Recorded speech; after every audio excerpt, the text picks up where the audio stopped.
पत्नी ही पतीची अर्धांगिनी असते. आता ह्या वाक्याला लिटरली घेत रिंकू राजगुरू ही सुबोध भावे यांना सोडतच नाहीये. भूत बनलीये ती आणि झपाटलंय तिने सुबोध भावे यांना. हा प्लॉट आहे एका मराठी चित्रपटाचा ज्याचं नाव आहे बेटर हाल्फची लव्ह स्टोरी. नावातच आपल्याला प्लॉट कळतोय. आता एकंदरीतच या ट्रेलरमधनं आपल्याला बऱ्यापैकी संपूर्ण चित्रपटाची आयडिया आली आहे आणि इथेच या चित्रपटाचा सगळ्यात मोठा निगेटिव्ह पॉइंट ठरलाय. कारण अख्ख्या ट्रेलरमध्ये थोडेफार कन्फ्युजन्स अजून जास्त बनवू ते शकले असते असं मला वाटतं.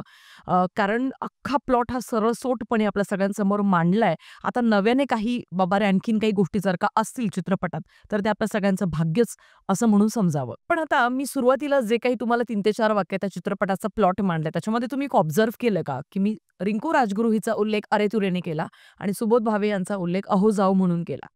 आपसुकच एज, वय हा फॅक्टर फार महत्वाचा असतो. मला ना ही फिलॉसॉफी अख्ख्या जन्मात कधीच कळली नाही, की age is just the number. No, it's not just the number. तुमचं वय हा तुमचा अख्खा प्रवास असतो. तुमचं वय हा तुमचा अनुभव असतो. तुमचं वय ही तुमची मॅच्युरिटीची एक व्याख्या पण असू शकते असं मला वाटतं. अर्थात काही जण असतात जे अगदी 80च्याही वयात बावटपणेच वागत असतात आणि काही जण हे अगदी वयाच्या 6व्या-7व्या वर्षी सुद्धा खूपच मॅच्युरिटीने वागत असतात लहान मुलं. ह्या सगळ्या अपवादांबद्दल आपण बोलतच नाही आहोत. पण एज हा फार महत्वाचा फॅक्टर असतो प्रत्येकाच्या आयुष्यात असं मला वाटतं. आणि त्याच्याचमुळे सुबोध भावे आणि रिंकू राजगुरू यांची जोडी लिटरली डोळ्यांना बोचते यार, ऑन स्क्रीन. म्हणजे मी खरंच सांगते, नाही झेपत आहे ती गोष्ट. आता इथे काही जण मला म्हणतील, की "नाही मग तुम्हाला बॉलिवूडच्या बऱ्यापैकी चालतात." नाही, बॉलिवूडच्या पण आपल्याला नाही चालत आहे जेवढ्या. ज्यावेळेला रश्मिका मंदाना आणि सलमान खानची जोडी आपल्याला पाहायला मिळाली होती सिकंदरमध्ये, तेव्हा सुद्धा निम्म्याहून जास्त कमेंट्स त्यांच्या एज गॅपवरनंच होत्या. त्यांना सुद्धा बऱ्यापैकी सगळ्या गोष्टी सगळेच जण ऐकत होते, त्यात मी सुद्धा होते. त्याच्यामुळे मला असं वाटतं, की आता ना हा एज गॅप खरंच सलतोय डोळ्यांना आणि त्या गोष्टी नाही करायला पाहिजे. अर्थात पण आता यालाच मी एक दुसरी बाजू या नाण्याची अशी सुद्धा मला मांडावीशी वाटते, की कदाचित जर का आता यांनी रिंकू राजगुरू आणि सुबोध भावे यांचं लग्न फार आधी काहीतरी झालेलं असेल तारुण्यात आणि मग ती तेव्हाची जी गेलेली आहे ती, तर तेव्हाचंच तिचं वय आता कंटिन्यू झालंय आणि सुबोध भावे आता बऱ्यापैकी थोडे मोठे झालेत वयाने. मग तशा पद्धतीने काही जर का गोष्टी असतील किंवा प्लॉट असतील, तर मग हरकत नाही. अर्थात आपण चित्रपटांना ट्रेलरवरनं पूर्ण जज कधीच नाही करत.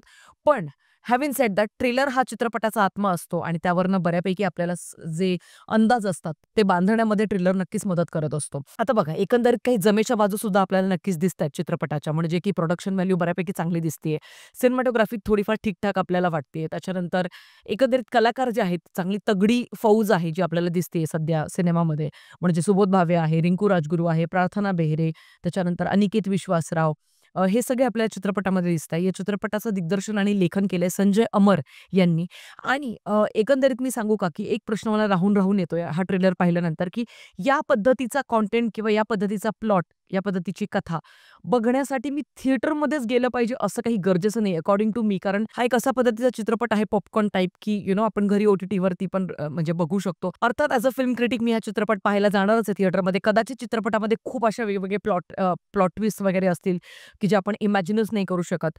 तर अशा पद्धतीच्या गोष्टी नक्कीच हा चित्रपट जर का ऑफर करू शकत असेल, तर मग हळू स्लोली, ग्रॅज्युअली नक्कीच एक पेस तो धरेल बॉक्स ऑफिसवरती असं मला वाटतं. कारण स्टार कास्ट ॲक्चुअली कमालीची आहे. बाकी एकंदरीत जर का बेटर हाल्फची लव्ह स्टोरी हा चित्रपट ओ-टी-टीवर जरी आला असता, तरी पण मला असं वाटत होतं, की it would have been a better decision by the makers. पण बघूया 22 ऑगस्टला हा चित्रपट येतो आपल्या सगळ्यांच्या भेटीला जवळच्या सिनेमागृहामध्ये. तुमचं काय मत आहे या चित्रपटाच्या ट्रेलरबद्दलचं ते मला कमेंट सेक्शनमध्ये कळवायला प्लीज विसरू नका. भेटूया पुढच्या व्हिडिओमध्ये. तोपर्यंत काळजी घ्या. Peace out.